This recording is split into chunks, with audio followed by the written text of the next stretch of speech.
Qué gusto me da saludarles hoy viernes 17 de octubre del año 2025. Bienvenidos al estudio de la Escuela Sabática, lección que vamos a disfrutar también mañana en nuestras iglesias, cada uno de nosotros, en donde estaremos aportando las ideas, lo más sobresaliente que pudimos aprender durante esta semana. Monumentos de Gracia fue la lección que estudiamos y en esta ocasión solo quiero brevemente recordarles lo que estudiamos en esta semana. El día domingo, recuerde que nosotros estudiamos la experiencia del cruce del Jordán de los israelitas.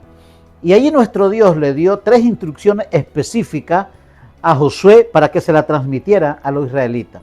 Número 1, les dijo: santifíquense hoy porque mañana hará Dios maravillas en medio de ustedes. Número 2, le dijo: guarden un poco más de media milla de distancia, es decir, 2000 codos, entre los sacerdotes que van a marchar adelante y ustedes el pueblo. Y número 3, le dijo a los sacerdotes que se levantaran, que colocaran el arca del pacto sobre sus hombros y que marcharan delante del pueblo. Fue maravilloso, ahí aprendimos acerca de la santificación, aprendimos acerca de la obediencia, de ser disciplinado, de seguir instrucciones, y aprendimos también de que Jehová va delante de nosotros abriendo camino, haciendo todo aquello que nosotros humanamente no podemos realizar. Para el día lunes estudiamos nosotros la lección que llevaba por título El Dios de las Maravillas. Y es que en Josué 3:5 el Señor le dijo: santifíquense hoy porque mañana yo voy a hacer maravillas. Y en esa lección estudiamos que Dios le dijo a los israelitas que se pusieran en pie, que se pusieran en posición de marcha. Y le dijo a los sacerdotes: tomen el arca del pacto, vayan hacia adelante. Y cuando los sacerdotes coloquen sus pies sobre la agua, a la ribera del río, porque era el tiempo de la siega y el río se había sobresalido de su cauce normal, cuando ellos se mojaran los pies, entonces el Jordán se iba a abrir. Esa era la gran maravilla que el Señor estaba demostrándole allí a los israelitas. Yo me imagino que ese fue un momento espectacular al ver aquel río violento, ¿no? Porque era un río que estaba en su auge en ese momento, y como el río se abrió, las peñas huyeron, las montañas huyeron. El salmista David habla de eso y dice que el mar se replegó, el río se juntaron en un solo lugar, la agua a ambos lados, y que los montes, las peñas y los collados huyeron delante del Señor. Dice: tiembla la tierra delante de Jehová. Es maravilloso. Eso fue un momento de poder y de maravilla desplegado el Señor en presencia de los israelitas. Luego estudiamos para el día martes la lección que llevaba por título Recuerda.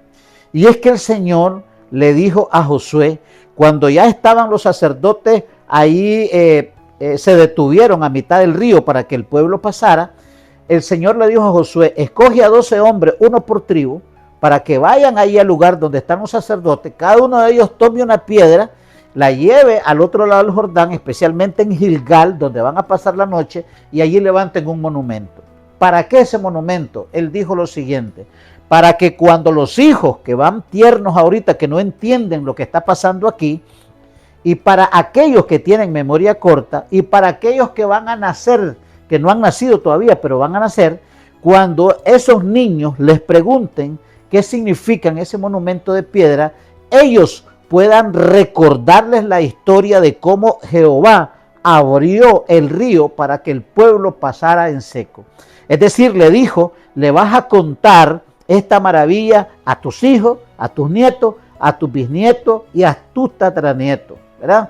Y les dijo todavía: y para que le cuenten también a todas las naciones de la tierra que Dios es un Dios maravilloso y poderoso. Es decir, esa lección traía instrucciones misionológicas para el pueblo de Israel, igual como trae para nosotros hoy. Ahora, la lección del día miércoles llevaba por título Olvido. ¿Por qué olvido? Porque el Señor le había dicho a los israelitas: no olviden cómo los saqué de Egipto. No olviden cómo los cuidé en el desierto con una nube de día, una antorcha de luz en la noche. No olviden cómo les di de comer maná. No olviden cómo les di de comer codornices, carne. No olviden cómo saqué agua de la roca. No olviden cómo abrí el río Jordán para que pasaran en lo seco. No olviden cómo yo los traje hasta la tierra prometida para cumplir mi promesa que le di a Abraham, a Isaac y a Jacob. Tampoco olviden cómo yo eché, desalojé a todas las naciones. No olviden cómo los he bendecido aquí. Sin embargo, la lección nos enseñó que los israelitas se olvidaron de Dios. Olvidaron todas las maravillas. Olvidaron y fueron tan mal agradecidos que se fueron tras ídolos, tras dioses ajenos. Es lamentable, es triste, pero esa es la historia, ¿verdad? Y creo que esto nos enseña a nosotros también hoy en día que tenemos que tener muchísimo cuidado. Ayer jueves nosotros estudiamos las implicancias de lo que significa teológicamente, simbólicamente y espiritualmente el río Jordán. Porque el río Jordán tiene una enseñanza espiritual y teológica que tiene que ver con transición y cambio de estatus. Cuando los israelitas salieron de Egipto, pasaron de ser esclavos a ser libres. Cuando los israelitas atravesaron el Jordán, pasaron de ser de un pueblo nómada a una nación estable en un solo lugar. Ahora, es importante esto. Cuando Elías y Eliseo también llegaron al río Jordán, esto lo dice 2 Samuel 2, llegaron al río Jordán, Elías con su manto golpeó las aguas del río y el río se abrió nuevamente y ellos los dos pasaron en lo seco. Y cuando ya estaban del otro lado, fíjese bien qué interesante, viene un carro de fuego y se lleva a Elías. Y Elías pasa a ser, tiene su transición ahí, de ser un ciudadano terrenal, pasa a ser un ciudadano celestial, porque ese carro de fuego se lo llevó al cielo. Y Eliseo, después de ser el ayudante del profeta, se convirtió en el profeta del pueblo. Transición y cambio de estatus. La cartilla de escuela sabática maravillosamente nos explicó eso. Ahora, ¿qué pasó? Años después, siglos después, viene Jesucristo a este mundo. Y luego, dice la palabra del Señor, que cuando cumplió 30 años, viajó al río Jordán para ser bautizado. Cuando Jesús entra al río Jordán, Juan el Bautista lo mira y le dice: he ahí el Cordero de Dios que quita el pecado del mundo. Es decir, aquellas cosas que eran símbolos en la historia de Israel, en el Antiguo Testamento, ahora estaban siendo reales ahí. En Éxodo 25:8 se dijo dijo Dios: háganme un santuario para habitar en medio de ellos. Y ahora en el río Jordán está llegando ahí la misma presencia de Dios. Dios hecho hombre, el verbo hecho carne, Emmanuel con nosotros, el Cordero de Dios que quita el pecado del mundo, está ahí ahora, ¿verdad? Es extraordinario que lo simbólico, lo histórico, se vuelve ahora realidad en ese punto primordial como es el río Jordán donde Jesús estaba.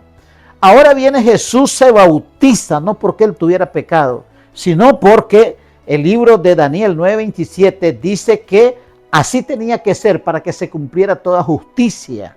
Y eso fue lo que le dijo Jesús a Juan el Bautista. Cuando Juan el Bautista se le estaba oponiendo y le estaba diciendo, no, tú debes de bautizarme a mí, no yo a ti. Y Jesús le dijo: deja ahora porque así conviene que cumplamos toda justicia. Estaba repitiendo Jesús Daniel 9:27. Ahora, interesante que cuando Jesús sube del agua, se oye una voz del cielo, se abre el cielo, desciende el Espíritu Santo en forma de paloma, se le posa en la cabeza a Jesús. Y ahí la voz del cielo dice: este es mi Hijo amado en el cual tengo complacencia. Allí hay santificación. Allí hay también, mis queridos hermanos, un ejemplo que Jesús deja a la humanidad. Allí hay también unicidad.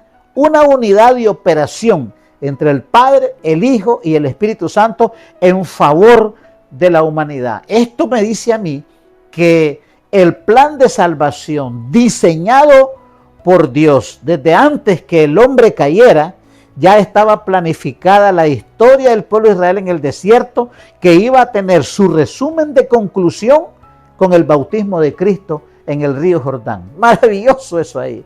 Pero no solamente eso nos enseñó la lección de escuela sabática, sino que también nos enseñó que así como los israelitas salieron de Egipto para ir a la tierra prometida, así Jesucristo cuando nació tuvo que descender a Egipto porque Herodes había dado un decreto de muerte. Y una vez que Herodes murió y los que perseguían a Cristo murieron, dice, Jesús regresó nuevamente a la tierra. Por eso la palabra de Dios dice, de Egipto llamé a mi hijo, refiriéndose a los hijos de Israel y ahora refiriéndose a Jesucristo. Qué maravillosa lección. Tiempo no tenemos para explicar con detalle este aspecto tan importante. Pero no solamente eso, los israelitas divagan 40 años en el desierto después del bautismo, después de haber cruzado el Mar Rojo, ellos divagan 40 años. Cristo, después de haber llegado y haber salido del río Jordán, va al desierto y ayuna 40 días y 40 noches, ¿verdad? Pero no solamente eso, a los israelitas se les dice que una vez que hayan atravesado el Jordán tenían que predicar el evangelio a sus hijos, a sus nuevas generaciones y a todas las naciones. Después de que Jesucristo se bautiza, hay un cambio de estatus en él. De tener una vida privada pasa a tener una vida pública. Y ahora Jesús llama a una cantidad de hombres, forma la iglesia primitiva y en ese momento Jesús comienza a predicar el evangelio. Jesús muere en la cruz del Calvario y después que muere resucita el tercer día, después fue llevado al cielo. Así como después de que cruzó el Jordán Elías, mis queridos hermanos, un carro de fuego vino y se lo llevó al cielo también. Quedó Eliseo listo como profeta para continuar predicando el evangelio. Después que Cristo fue al cielo, los discípulos quedaron en esta tierra para predicar el evangelio. Ahora nosotros somos un eslabón en la cadena tendida para la salvación de las almas. Nosotros somos los continuadores de la obra mesiánica. Y Jesús le dijo a los discípulos, allá en Hechos 1:11, los ángeles le dijeron, este mismo Jesús que se está yendo ahora, así vendrá por segunda vez a esta tierra. Ya no para llevarnos a una Canaán terrenal, sino para llevarnos a una Canaán celestial. Ya no para decirnos que simplemente fueron promesas, sino porque ahora tenemos una esperanza y esa esperanza es en nuestro Señor Jesucristo. La historia de la salvación se resume en una sola persona, en la persona de Jesucristo. El pasado y el presente y el futuro ha estado Jesús presente, diseñando, desarrollando y va a llevar hasta la conclusión el plan de salvación para todos los seres humanos. Maravilloso, extraordinario, me emociona eso, me llena de alegría porque mi Dios es tan poderoso. Todas las evidencias del pasado me dicen que mi presente y mi futuro están seguros en las manos de nuestro Señor Jesucristo. Y la Biblia dice que cuando Él venga por segunda vez, no importa dónde estemos, si estamos en el sepulcro, Él vendrá y con voz de mando, con voz de arcángel y con trompeta de Dios, descenderá del cielo y los muertos en Cristo resucitarán primero. Y luego nosotros, dice Pablo, los que hayamos quedado hasta la venida del Señor, no precederemos a los que durmieron, sino que seremos transformados en un abrir y cerrar de ojos. Recibiremos en el aire a nuestro Señor Jesucristo y Él nos llevará, como dijo en San Juan 14:3. Dijo Él, donde yo estoy, yo quiero que vosotros estéis conmigo. Allá, a la Canaán celestial. Es un resumen maravilloso, es extraordinario. Pero quisiera leerles una cita para concluir de Elena White. Quiero que le ponga mente. Esta cita está en la lección del viernes para leer y meditar. Y me llamó mucho la atención y a la vez me dejó muy pensativo porque la historia se está repitiendo. La historia se está repitiendo. Nos estamos olvidando de las maravillas del Señor. Nos hemos olvidado, no recordamos. Y esta cita dice lo siguiente. El Israel moderno se encuentra en mayor peligro de olvidar a Dios y de ser arrastrado a la idolatría que su pueblo antiguo. hay muchos ídolos que se adoran aún entre los profesos guardadores del sábado.